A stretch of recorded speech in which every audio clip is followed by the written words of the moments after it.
A paz do Senhor, eu sou Janaína Botti e nesse vídeo nós vamos comentar os capítulos 22 e 23 de Jó. E no capítulo 22, então, nós entramos na terceira rodada dos discursos ali entre Jó e os seus amigos.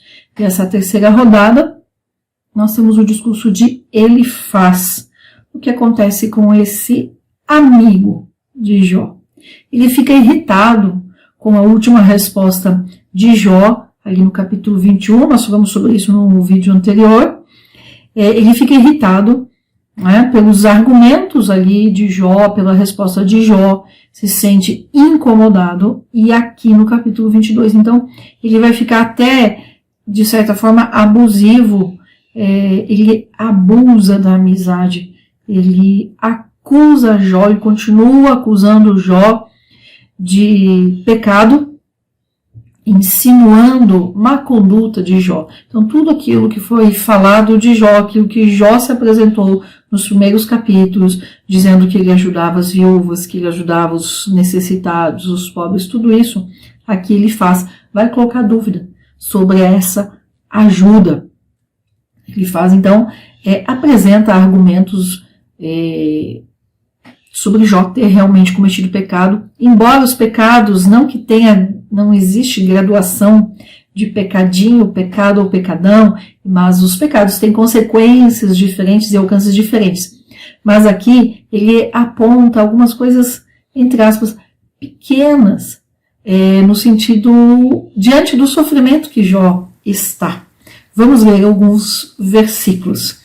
Então, capítulo 22, versículo 1. Então respondeu Elifaz o temanita e disse: trará o homem proveito algum a Deus? Porque o sábio será proveitoso a si mesmo.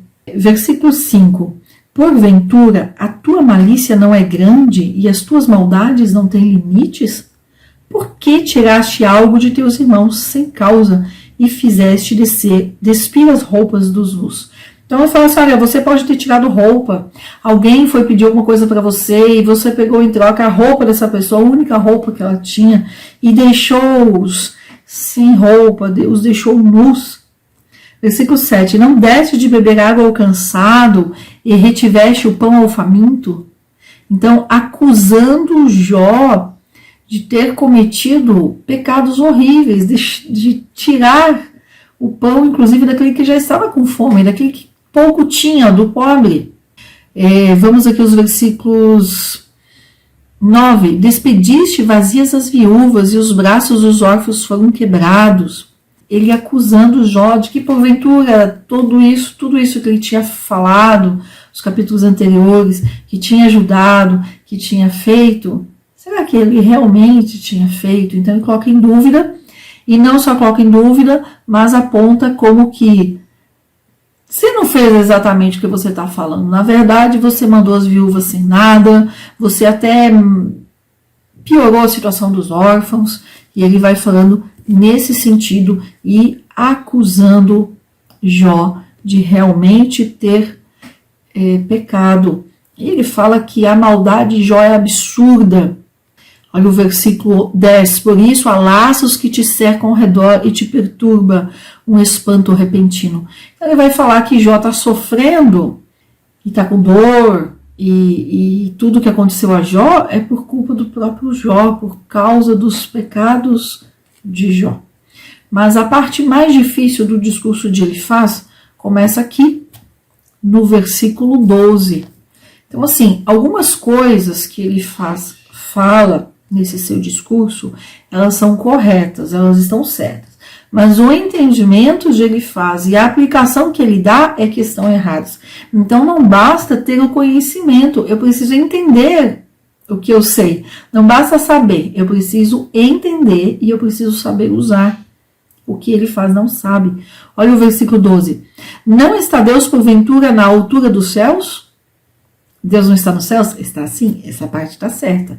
Olha para o elevado das estrelas, quão elevadas estão. Versículo 13. E dizes tu, o que sabe Deus? Como julgará ele através da escuridão? Jó nunca falou isso daqui, de como é que Deus sabe, como é que Deus julgará. Nunca Jó tinha dito isso.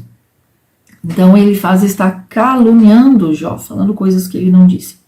As nuvens são o seu esconderijo para que não veja, e pelo circuito dos céus passeia. Versículo 15. Queres tu, porventura, guardar o caminho antigo que pisaram os homens perversos? Eles foram cortados antes do tempo, sobre seu fundamento foi um dilúvio derramado. Citando lá o dilúvio de Noé. Eles diziam a Deus, aparta-te de nós, e o que nos fez o Todo-Poderoso? Havia ele enchido as suas casas de bens, mas longe esteja de mim o modo de pensar desses iníquos. Verão os justos e se alegrarão, e o inocente os ludibriará, dizendo, não foi destruído nosso adversário, tendo consumido fogo o que restou deles. Então ele fala assim, eu sou abençoado, você que é amaldiçoado, você está entre os vis, você está entre esses que não servem a Deus. Ele defende um Deus que está nos céus, e isso está certo, mas ele defende que esse Deus está lá e não se importa com o que está acontecendo aqui. Nos primeiros 3 versículos aqui, ele fala certo, Deus é criador, está acima da criatura, é superior, não é limitado por nós, né? Não é limitado pela criatura. Mas ele defende esse Deus distante que não se importa com o ser humano. Ele defende, aqui no versículo 12, não está Deus porventura na altura dos céus? Aqui em diante ele defende um Deus, então, que está distante de nós, que criou, mas que não se importa mais com as criaturas. É chamado um Deus transcendente. E nós sabemos que não é assim, Jó vai falar sobre isso depois. O problema de Elifaz, então, é como ele vê Deus. Né? Ele fala da transcendência de Deus, para quê? Para humilhar Jó. Ele fala assim, Deus está lá em cima e não se importa com você. Fala com maldade, para pesar mesmo em cima de Jó. E ele fala, nós vamos continuar lendo aqui no versículo 21, que Jó deve reconhecer a sua insignificância e aceitar a punição de Deus. Realmente, diante de Deus nós não somos nada, mas ele erra quando trata Jó com maldade, quando acusa sem saber, quando fala sem falar com amor, que é como a palavra de Deus nos ensina. E ele erra também quando ele fala para Jó aceitar a punição de Deus. Nós sabemos dos bastidores que o que Jó estava passando não era punição. E nós aprendemos aqui com Elifaz que não devemos falar sem saber. Para Elifaz, para a teologia de Elifaz, a doença e o sofrimento são consequências de pecado.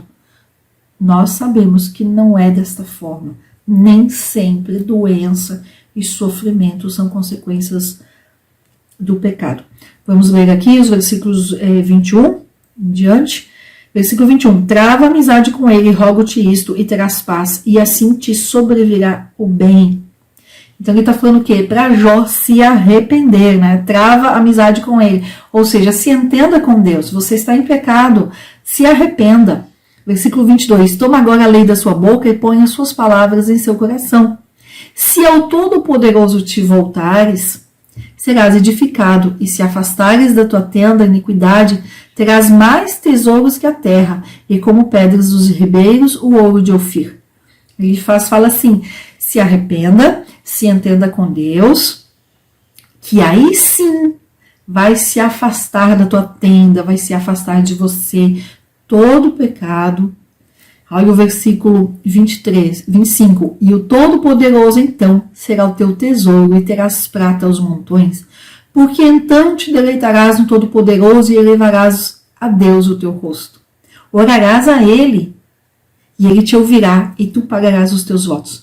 Então, realmente, se nós orarmos a Deus, Deus nos ouvirá.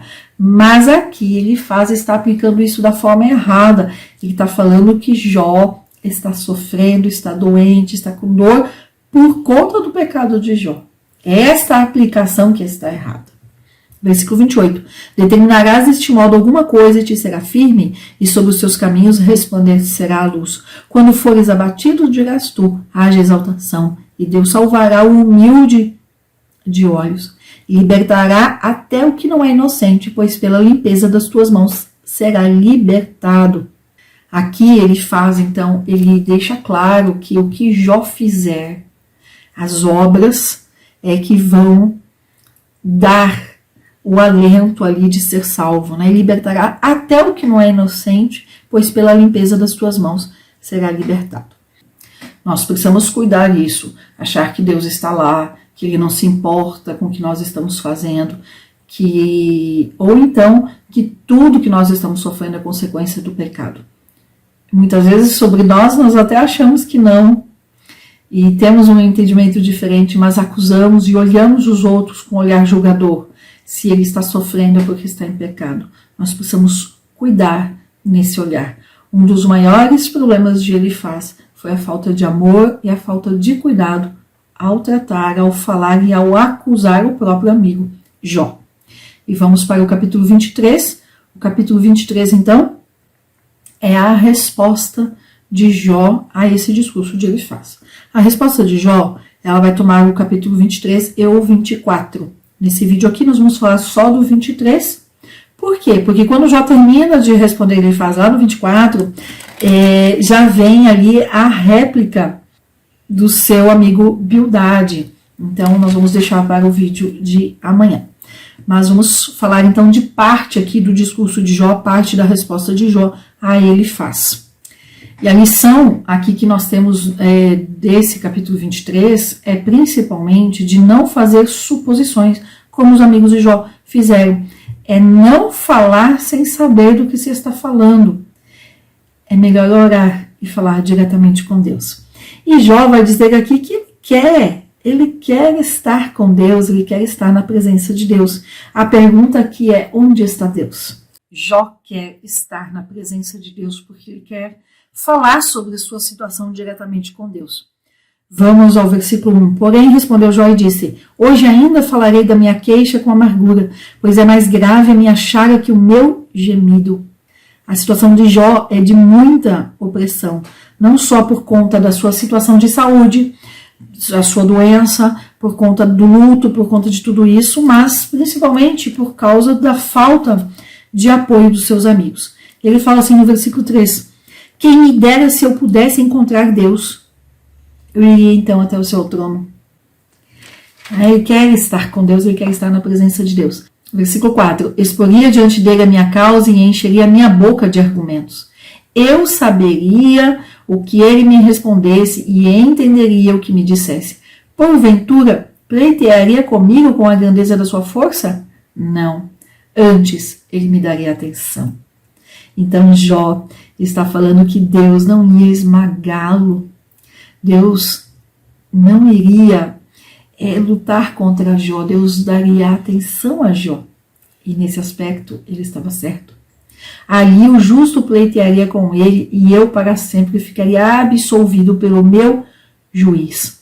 Jó tinha confiança de que ele seria absolvido e liberto, porque ele sabia do seu comportamento, ele sabia da sua vida, ele sabia que o que os amigos estavam acusando não era verdade, não era verdadeiro. Versículo 8: eis que se eu for adiante não o acharei, e se voltar atrás não o perceberei. Versículo 9: se à esquerda ele opera, eu não o vejo, e se esconder à direita, não o percebo. Jó tinha essa percepção de que há momentos que parece que Deus se escondeu de nós, mas nós vamos ver que não. Olha só, versículo 10: mas ele conhece o meu caminho, quando me tiver provado, sairei como ouro. Meus pés se afirmaram no seu rastro, guardei o seu caminho e não me apartei dele. Jó continua afirmando em todo tempo de que ele andou nos caminhos de Deus, que ele andou na direção certa. Versículo 12: do mandamento dos seus lábios nunca me separei, guardei as palavras da sua boca mais do que a minha comida. Mas, preste atenção aqui, nessa fala de Jó. Mas, se ele determinou alguma coisa, quem o desviará? O que a sua alma agradar, isso ele fará. Jó está dizendo que o que Deus resolveu fazer, Deus vai fazer, que os planos de Deus, eles realmente se concretizam. Ele, pois, terminará o que determinou para mim, e muitas coisas como estas coisas ainda há nele. Então, Jó dizendo sobre o plano de Deus e aquilo que Deus já determinou de acontecer. Versículo 15, pelo que eu me espanto em sua presença, e quando considero isto, eu o temo. Deus tem amolecido o meu coração e me perturbou o Todo-Poderoso. Devido a tudo que aconteceu aí com Jó, ele fala, agora eu temo mais ainda a Deus. Porquanto, versículo 17, não fui eu desarraigado antes das trevas, nem ele tem encoberto as trevas do meu rosto. Eu vou ler esses últimos versículos, do 11 em diante, aqui na Bíblia Viva, só para nós termos um entendimento mais direto. Olha o versículo 11, que ele fala que ele andou na direção certa. Andei cuidadosamente pelo caminho de Deus, sem me desviar dos seus passos. Nunca me afastei dos mandamentos dos seus lábios, dei mais valor às palavras de sua boca do que ao meu alimento. O versículo 14, que eu falei que ia ler aqui. Deus vai fazer comigo tudo o que planejou, inclusive coisas que ainda estão por vir. Não é à toa que eu me apavoro diante dele, e quando penso nisso, perco a coragem. Deus fez desmaiar meu coração, o Todo-Poderoso causou-me pavor. Contudo, não fui silenciado pelos dias escuros, nem pela escuridão que cobre o meu rosto. Nesse capítulo 23, Jó fala mais claramente para Elifaz que Deus é transcendente sim, que Deus está lá em cima, que Deus é superior ao ser humano, mas aí Jó fala assim, mas Deus se importa sim. Elifaz, você está errado em dizer que Deus é criador, criou o homem e está lá em cima e não se importa com as criaturas. Não, Deus se importa sim. Quando Jó fala aqui no versículo 10, mas ele conhece o meu caminho, quando me tiver provado, sairei como ouro. Então Jó fala assim, Deus se importa sim, ele conhece o meu caminho. O erro de Elifaz é considerar Deus só lá em cima, transcendente, o Deus criador que não se importa com o ser humano aqui. Mas Jó apresenta um Deus imanente, um Deus que se importa. Pode parecer que são coisas diferentes e no dicionário é oposição, mas Jó tinha consciência de que Deus era um ser superior ao ser humano, que Deus era o criador, mas também Deus é um Deus relacional, Deus é Deus de relação, ele se envolve com a criatura, ele se relaciona com os homens. Nós temos que cuidar, porque pensar ou acreditar que Deus está lá em cima e não se importa com a gente aqui, leva ao que é chamado de deísmo. E isso é errado, não é o que a Bíblia ensina. Se eu crer que Deus está aqui e está em todas as coisas, eu posso também ser levado a outros ensinos que também são errados, panteísmo, politeísmo e outras coisas. Deus não está tão distante da sua criação para não se relacionar com ela, mas também não está tão próxima a ponto de se misturar com a criação. Nós precisamos entender isso, e para entender isso nós precisamos continuar a leitura da Bíblia, continuar nos aprofundando na palavra de Deus. Uma teologia errada, como a de Elifaz, mal aplicada, pode sim nos conduzir a crenças erradas e a uma fé fraca e mal fundamentada. Nós precisamos entender a necessidade de ler e conhecer a palavra de Deus para que identifiquemos essas crenças erradas, como ele faz, como os amigos aqui de Jó. Jó defendeu todo o tempo a sua integridade e sua comunhão com Deus. E nós podemos e devemos aprender com Jó isso também. Ter certeza por onde estamos andando, ter certeza de que estamos na presença de Deus, trilhando o caminho da santificação, avançando nesta caminhada da santificação, enquanto nós estivermos aqui. Eu espero que esse vídeo tenha sido bem para você, que Deus te abençoe e até o próximo vídeo. Não se esqueça, leia a palavra de Deus todos os dias. Deus te abençoe.